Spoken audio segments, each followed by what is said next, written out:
नमस्कार साथियों, एक बार फिर से स्वागत है आप सभी लोगों का एग्जाम प्लस 21 के यूट्यूब चैनल पर। हम लोग टीजीटी, पीजीटी और नेट जेआरएफ की परीक्षाओं की प्रिपरेशन के लिए प्रीवियस ईयर प्रश्नों का इतिहास विषय का सॉल्व कर रहे हैं। लास्ट वीडियो में आप लोगों को हमने कुछ क्वेश्चंस करवाए। अब उसके आगे चरण में आगे कुछ और प्रश्नों के लिए भी हम आगे इस वीडियो में लेकर के आए हैं। तो इन प्रश्नों को भी हम लोग ठीक ढंग से और अच्छे तरीके से समझने का प्रयास करेंगे। तो चलिए बढ़ते हैं प्रश्नों की तरफ। और आपके सामने यहाँ पर पहला प्रश्न है कि निम्नलिखित में से कौन आर्य समाज से संबंधित था। राइट, यानी आपके पास 4 नाम दे रखे हैं जो कि आधुनिक भारतीय इतिहास के प्रमुख व्यक्तित्वों के नाम हैं। राइट, प्रमुख व्यक्तियों के नाम हैं और इनमें से आपको यह बताना है कि इनमें से कौन आर्य समाज से संबंधित था। महादेव गोविंद रानाडे, एनी बेसेंट, सुरेंद्र नाथ बनर्जी, पंडित गुरुदत्त। तो आपका यहाँ पर सही उत्तर क्या होगा? Annie Besant. एनी बेसेंट पहली भारतीय पहली ऐसी महिला है जो भारतीय राष्ट्रीय कांग्रेस की अध्यक्ष बनती हैं 1917 में, 1917 में भारतीय राष्ट्रीय कांग्रेस की अध्यक्षा है। भारतीय राष्ट्रीय कांग्रेस की अध्यक्षा हैं और यह आर्य समाज से संबंधित है। आपको ध्यान रखना चाहिए कि इनका जन्म 1 अक्टूबर 1847 1847 में लंदन में हुआ और 20 सितंबर आधुनिक चेन्नई या उस समय के मद्रास में 20 सितंबर 1933 में इनकी डेथ होती है। इनका जीवन बहुत ही उतार चढ़ाव बड़ा रहा। इनके पिता एक डॉक्टर थे, लेकिन 5 वर्ष की आयु में ही, जब इनकी आयु 5 वर्ष की थी तो इनके पिता की डेथ हो गई, जिससे इन्होंने काफ़ी आर्थिक तंगी देखी। और फिर इनके जीवन में इनके विवाह के बाद, क्योंकि ये काफ़ी सोशलिस्ट वाली तरीके की महिला थी, तो इनके पति से भी इनका संबंध नहीं चल पाया और कुछ वर्षों के बाद टूट गया। इनके 2 बेटे थे और न्यायालय में उन दोनों बेटों के लिए अपने पास रखने के लिए केस ये हार जाती हैं। इससे इनका मन और छिन्न होता है और साथ में पति के छोड़ जाने के बाद आर्थिक तंगी को भी यह महसूस करती हैं और इसको लेकर के इन्होंने समाज में बहुत सारे नियमों में बदलाव के लिए बहुत सारे काम किए और जितनी भी सामाजिक बुराइयां थी उनको समाप्त करने के लिए इन्होंने एक संगठन बनाया था, जिस संगठन का नाम था ब्रदर्स ऑफ सर्विस। ध्यान रखिएगा, ये सारी चीज़ें भी एग्जाम में पूछी जा सकती हैं। और इनके कार्यों में एक विशेष काम रहा है, इन्होंने भगवत गीता का अंग्रेजी में अनुवाद भी किया था।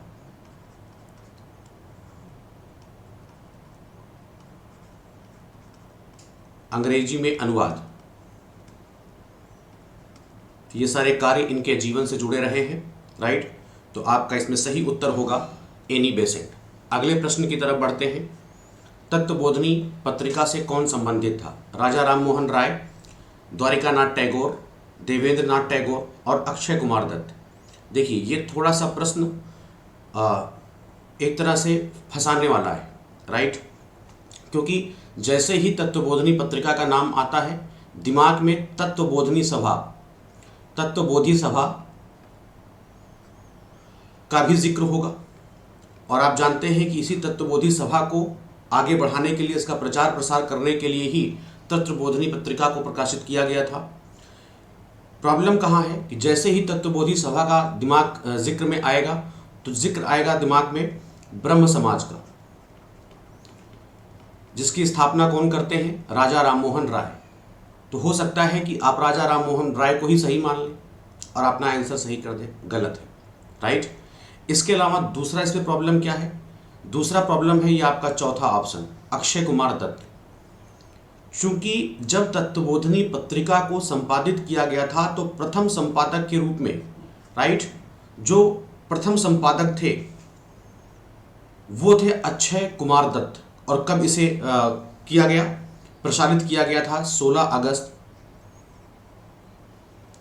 1843 में, राइट। तो आपका उत्तर यहां पर ये सही हो जाएगा। लेकिन थोड़ी सी प्रॉब्लम ये है कि तत्वबोधिनी सभा की स्थापना किया था देवेंद्र नाथ टैगोर ने, राइट, जो कि राजा राममोहन राय की मृत्यु के बाद ब्रह्म समाज के मुखिया बने थे, राइट, प्रचारक बने थे। और इन्हीं के दिशा निर्देशन में तत्वबोधिनी पत्रिका को अक्षय कुमार दत्त के निर्देशन में प्रारंभ कराया था। किसने? देवेंद्र नाथ टैगोर ने। तब आपका यहां पर उत्तर सही हो जाएगा क्या? देवेंद्र नाथ टैगोर। ध्यान रखिएगा, अगर ये दोनों ऑप्शन हैं, इस ऑप्शन को तो आप हटा दें, राजा राममोहन राय को, दो ऑप्शन अगर ये हैं, तब यहां पर आपका सही होगा देवेंद्र नाथ टैगोर या देवेंद्र नाथ ठाकुर। ध्यान रखिएगा, क्लियर। और दूसरी इसमें महत्वपूर्ण बात क्या है? हाँ, अगर देवेंद्र नाथ टैगोर ऑप्शन में नहीं है, तब आपका उत्तर सही होगा अक्षय कुमार दत्त, राइट। अब दूसरी बात क्या है, इस पर ध्यान रखने वाली बात है कि 1843 में, सॉरी 1883 में, 1883 में इस पत्रिका का प्रकाशन रोक दिया गया था।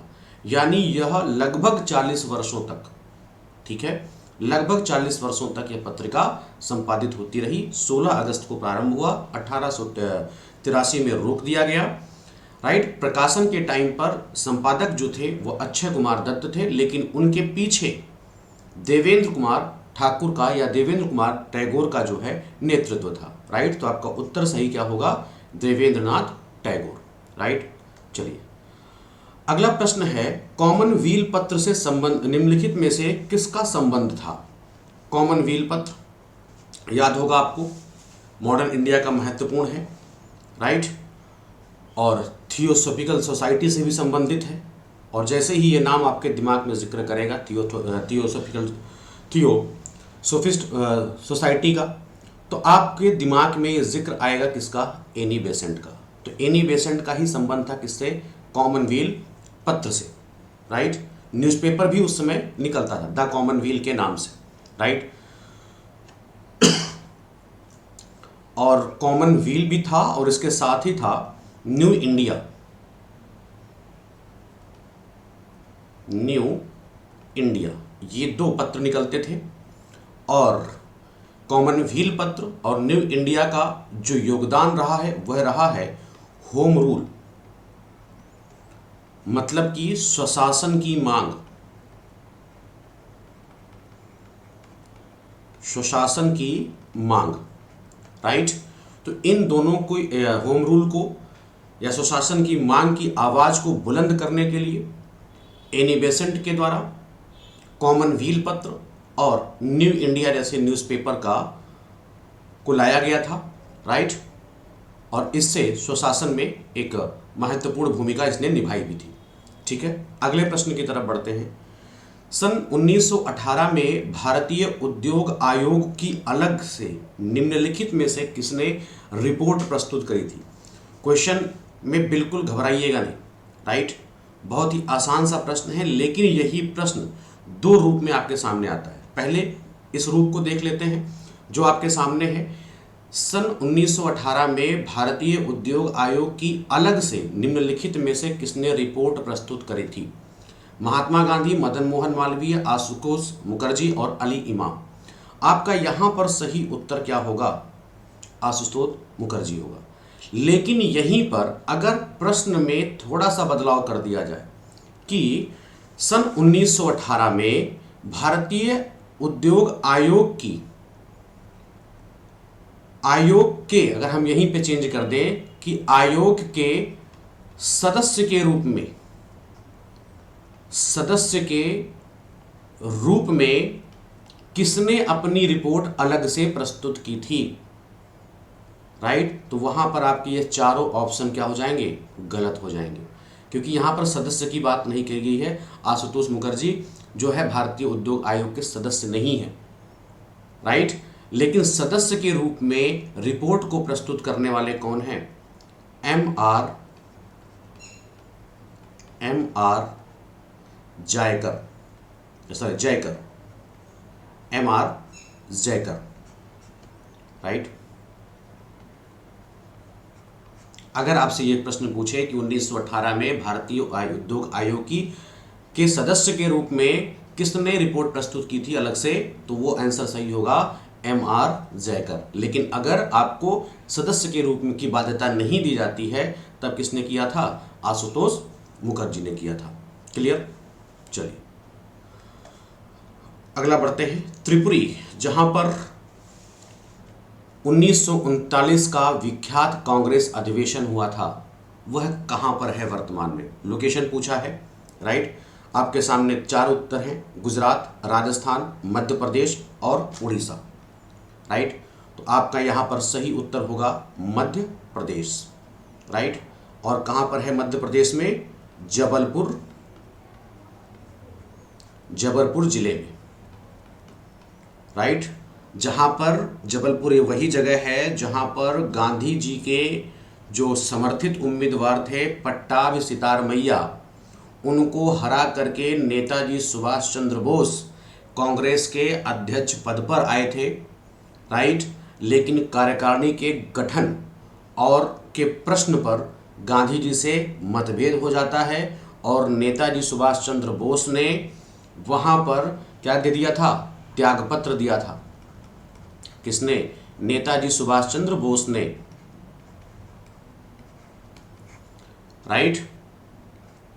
नेताजी सुभाष चंद्र बोस ने वहां पर त्यागपत्र दे दिया था। तो अगला प्रश्न आपके दिमाग में या आपसे आपके एग्जामिनेशन में पूछ सकता है कि त्रिपुरी जहां पर 1939 में कांग्रेस अधिवेशन हुआ, पट्टाभी सितार मैया को हरा करके नेताजी सुभाष चंद्र बोस अध्यक्ष पद को प्राप्त किए, वहां पर गांधी जी से मतभेद होने के बाद जब नेताजी सुभाष चंद्र बोस ने इस्तीफा दे दिया, तब वहां पर कौन बना था अध्यक्ष, कांग्रेस का अध्यक्ष। तब वहां पे ध्यान रखिएगा, नेताजी सुभाष चंद्र बोस के त्यागपत्र देने के बाद वहां पर राजेंद्र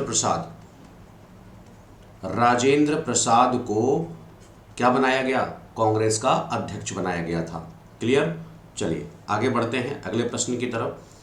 असहयोग आंदोलन के समय किस नेता ने अपनी अति समृद्ध वकालत छोड़ी थी।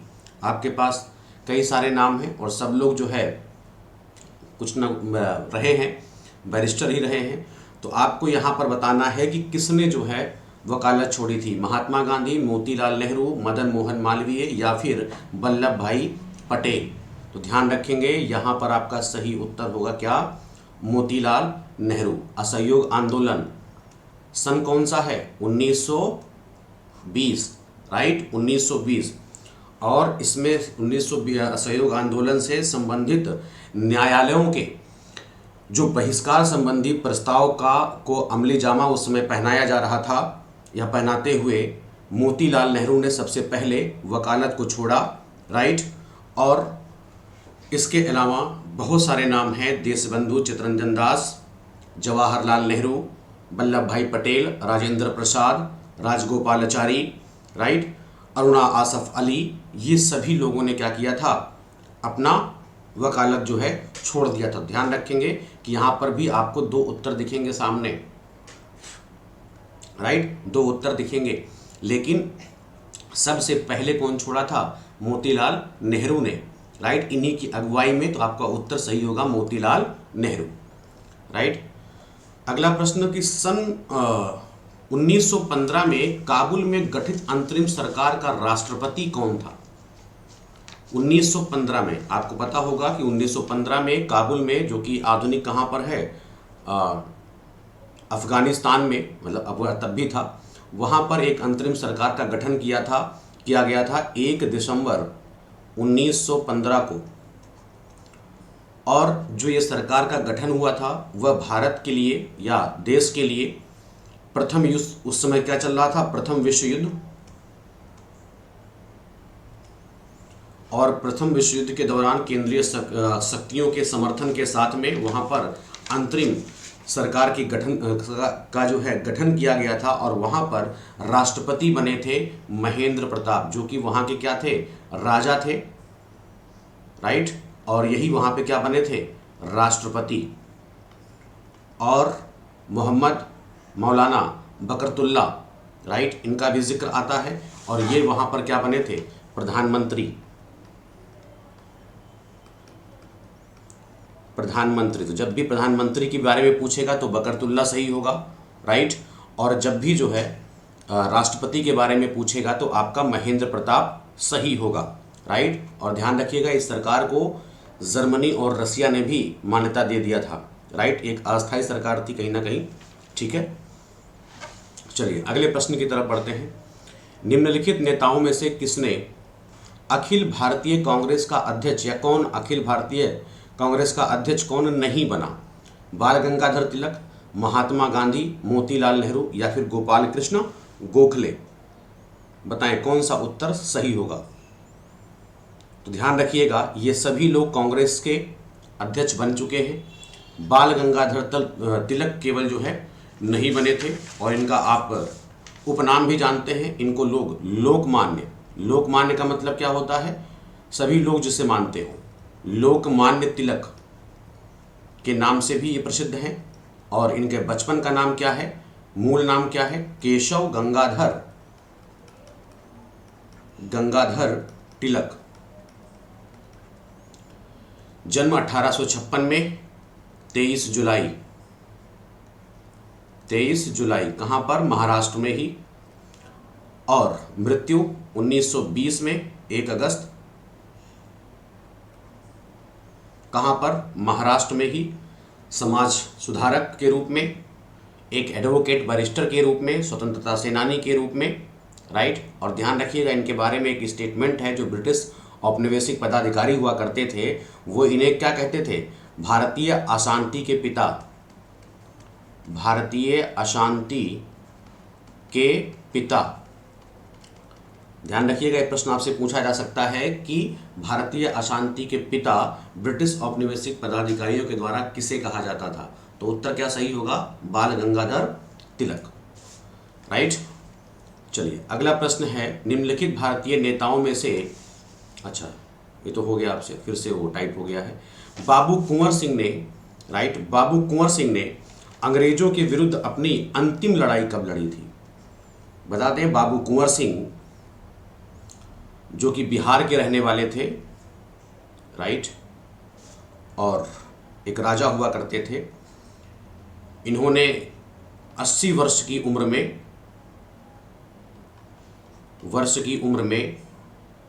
1857 की लड़ाई में कूद पड़े थे और बड़ी वीरता के साथ कूदे थे। क्लियर, 1857 की लड़ाई में, ठीक है। और इन्होंने जो अपनी अंतिम लड़ाई लड़ी थी वो 1858 में लड़ी थी। 1858 23 अप्रैल, कहाँ पर, जगदीशपुर में। कहाँ पर, जगदीशपुर, राइट, 28 अप्रैल 1858 को। तो आपका उत्तर यहाँ पे सही हो जाएगा 28 अप्रैल 1858, यानी अप्रैल 1858 में। और इसी युद्ध में ये लौट करके अपने घर को आए और किले में ही इनकी मृत्यु हो गई, क्योंकि इस युद्ध में ये पूरी तरह से जख्मी हो चुके थे, घायल हो चुके थे, राइट। चलिए अगला प्रश्न है, निम्नलिखित में से रणजीत सिंह किस मिसल के थे? मिसल एक संस्था हुआ करती थी, लोग बनाते थे, सिखों ने ज़्यादा बनाया है। तो अहलूवालिया मिसल के थे, या सिंधियावालिया के थे, या सुकेर चाकिया के, या रामगढ़िया मिसल के थे? तो आपका सही उत्तर क्या होगा, सुकेर चाकिया, राइट। तो 1780, राइट, 1780 में नवंबर में इनका जन्म हुआ था। किसका? महाराजा रणजीत सिंह का। और वो उस वक्त सुकेर चकिया के जो हेड हुआ करते थे, यानी जिनका नाम था महासिंह के पुत्र थे, यानी इनके पिता का नाम क्या था, महासिंह, राइट। और रणजीत ने अपनी योग्यता और कुशलता पर पंजाब में एक छत्र राज्य किया था, एक छत्र राज्य की स्थापना भी करी थी। और इन्होंने अपनी सेना को बिल्कुल पश्चिमी मॉडल पर तैयार किया था, गोले बारूद के साथ में। तो एक विशेष और वीर राजा के नाम से भी ये सुशोभित हैं, राइट। चलिए अगले प्रश्न की तरफ बढ़ते हैं। सन 1851 के एज ऑफ कंसेप्ट एक्ट के अंतर्गत कन्याओं का विवाह की न्यूनतम आयु क्या निर्धारित की गई थी?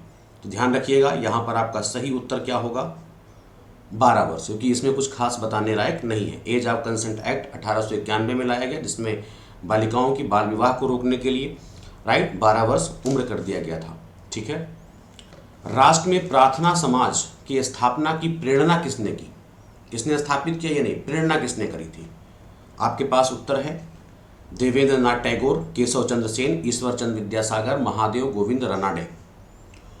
आपका सही उत्तर होगा केशव चंद्र सेन, जिनको ब्रह्म समाजी नेता के रूप में हम जानते हैं।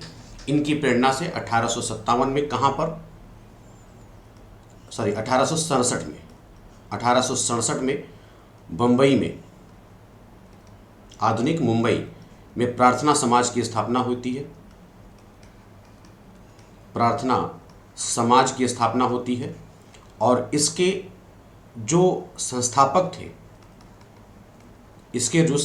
थे, उनका नाम क्या है? आत्मरंग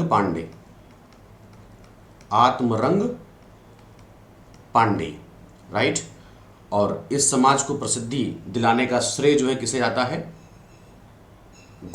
महादेव गोविंद रानाडे को। ध्यान रखिएगा, संबंधित इसमें दो लोग हैं, राइट। लेकिन अगर ये कहा जाए कि प्रार्थना समाज की प्रेरणा किसे मिली? केशव चंद्र सेन ने के प्रेरणा से 1867 में बंबई में स्थापना किया गया। संस्थापक थे आत्मरंग पांडे और इसको प्रसारित करने का श्रेय किसको गया? महादेव गोविंद रानाडे को, राइट। और यह एक समाज सुधार के लिए ये संस्था थी, तो समाज सुधार का कार्य किया करती थी, राइट। अगले प्रश्न की तरफ। सालबाई की संधि का मुख्य परिणाम क्या था? बहुत ही महत्वपूर्ण संधि है ये सालबाई की संधि। 1782 में हुआ था, ध्यान रखिएगा। और 1782 में आप कैसे ध्यान रखेंगे? प्रथम आंग्ल मराठा युद्ध, प्रथम आंग्ल मराठा युद्ध के रूप में, ठीक है, 1782 में, राइट। और कहाँ पर हुआ था ये संधि? पूना दरबार में। पूना दरबार में अंग्रेजों और मराठाओं के बीच में एक संधि की गई थी, जिसकी बिचौलिया कर रहे थे कौन? मध्यस्थता कर रहे थे सिंधिया।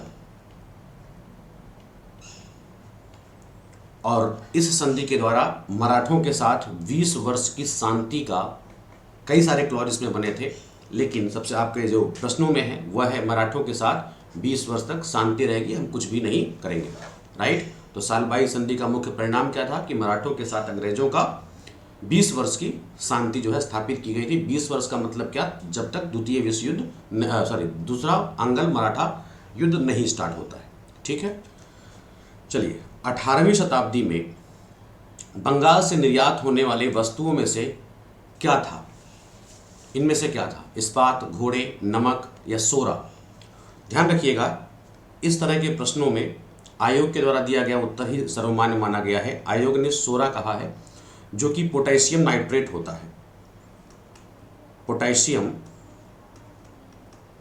नाइट्रेट जो गोला बारूद बनाने में काम आता है, तो ये बंगाल से निर्यात होता था लंदन की ओर, और इसको हम हिंदी में सफ़ेद छार भी कहते हैं। क्लियर? सफ़ेद छार कहते हैं, ठीक है। लेकिन अगर देखा जाए तो वहाँ से बंगाल से कपास भी जाता था, यहाँ से रेशम भी जाता था, यहाँ से नमक जो आपके ऑप्शन में है ये भी जाता था। इसके साथ साथ एक महत्वपूर्ण चीज़ थी क्या? अफीम, जो कि पश्चिम बंगाल से 18वीं शताब्दी में लंदन के लिए निर्यात होता था। क्लियर? राइट। चलिए, तो ये थे आपके कुछ प्रश्न जो कि प्रीवियस ईयर क्वेश्चन से थे। ज़्यादा प्रश्नों को एक साथ इसलिए नहीं लेकर के आते हैं कि आपको ज़्यादा बोरियत ना हो बहुत लंबे वीडियोस में, ठीक है। तो इसीलिए थोड़े कम प्रश्न होते हैं, लेकिन धीरे धीरे करके हम लगभग ठीक ठाक संख्या में प्रश्नों को आपके सामने ले आएंगे। ये अभी लगभग 2000 में पूछा गया प्रश्न का उत्तर था। उसके बाद जितने भी एग्ज़ाम हुए हैं वहाँ से आपको सारे प्रश्नों को लेकर के आएंगे। उसके लिए लगातार आप वीडियोज़ में बने रहें। मिलते हैं फिर नेक्स्ट वीडियो में। Thank you.